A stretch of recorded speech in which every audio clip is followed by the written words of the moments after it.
Assalamualaikum, selamat datang ke channel Syed Gideon Sembang. Terima kasih kepada anda yang terus menyokong video-video saya.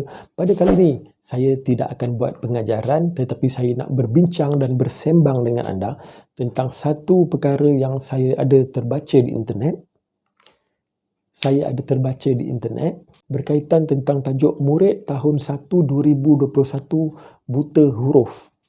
Kenyataan ini dibuat oleh pakar psikologi kanak-kanak Pusat Pelajaran Berterusan Universiti Malaya, iaitu Datin Profesor Dr. Mariani Matno. Dan kenyataan ini dah keluar pun dekat paper dan juga di-share oleh beberapa website, beberapa blog.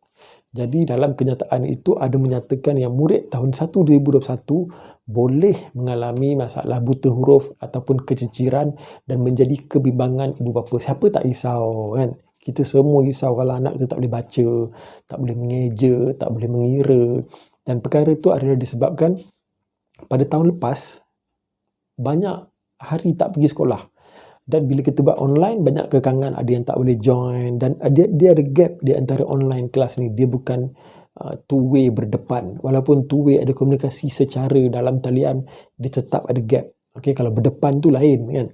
Okay, so ini menjadi kebimbangan. Takut tahun ni murid-murid tahun 1 buta huruf. Dan sebenarnya, percaya atau tidak, tahun depan pun kemungkinan boleh jadi juga. Kalau PKP ataupun PDPR kita ni terlalu lama berada di rumah. Kalau tak lama, kalau tidak dibuat secara bersemuka, kemungkinan masalah itu akan berulang. Dan sebenarnya, murid-murid bukan sahaja ada masalah tentang mengeja, mengira atau masalah pembelajaran.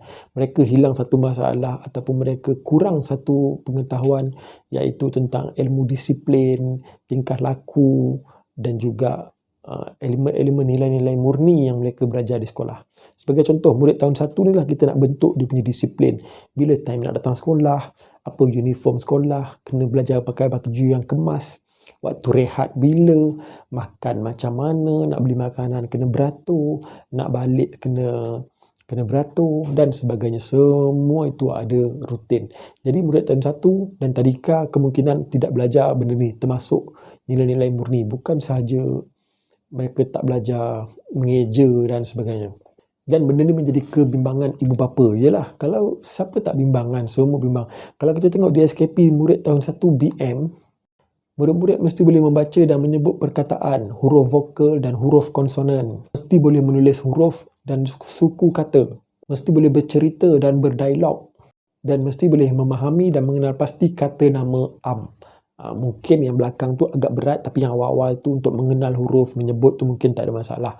Dan kalau kita tengok buku teks pun pada awal-awal memang menekankan belajar ABC, belajar mengenal huruf, belajar menulis. Jadi cuma benda ni berlaku secara online.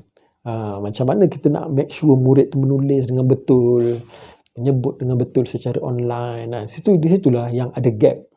Jadi macam mana cara nak mengatasi masalah ni? Yang pertama, ibu bapa perlu sama-sama main peranan membimbing anak-anak. Pantau anak-anak, pantau pengetahuan anak-anak di tahap mana. Kita tanya, kita try uji anak kita, kita cuba uji anak kita baca ABC ataupun 1, 2, 3, tengok sampai mana dia boleh. Jadi dari situ kita tahu kelemahan dia. So cara dia adalah pergi kedai, beli buku ataupun belajar, tengok pada online, YouTube dan sebagainya. Kita pun kena buat sekali sama-sama, ajar dia, bimbing dia. Memang penat dengan waktu macam-macam apa semua, tapi itulah cara dia nak buat macam mana kan. Yang kedua adalah dengan menyertai kelas-kelas online ataupun lihat pada video-video pengajaran online pada YouTube dan sebagainya. Google Classroom ataupun Google Meet bersama-sama dengan cikgu, itulah cara-caranya. Dan bila buka sekolah nanti, perlu fokus, perlu belajar dengan cepat.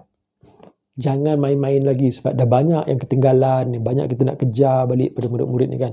Itulah cara untuk mengatasi yang terbaik bagi murid-murid, bagi mengelakkan murid-murid terus keciciran.